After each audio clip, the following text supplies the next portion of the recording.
Hello, welcome to Malouf Service. Today we're going to show you how to successfully replace the control box on your Structures Adjustable Bed Base.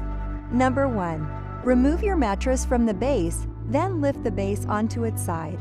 If you haven't already, unplug the base from your outlet.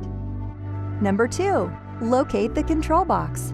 Then disconnect the head and foot motor cables, the massage motor cable, the power cable, the USB cables, and the LED light cable.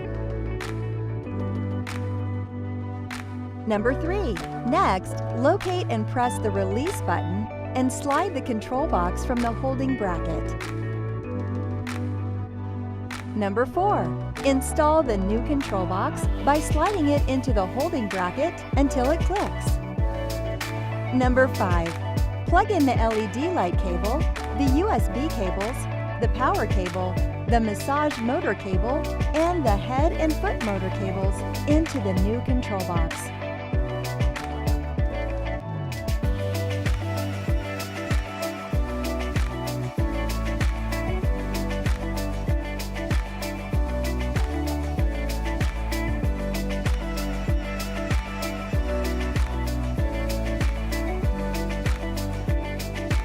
Number 6.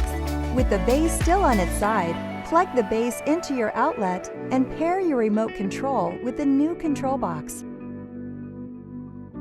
Refer to your owner's manual for instructions on how to successfully pair your remote, or watch the how-to video on the Malouf YouTube channel. Number 7. Once the remote has been paired, test the basic function of the base. Then return the base to an upright position and test again for full operation. If you're having trouble replacing your control box or have another question about your adjustable base, contact our customer experience team and one of our experts will be happy to assist you.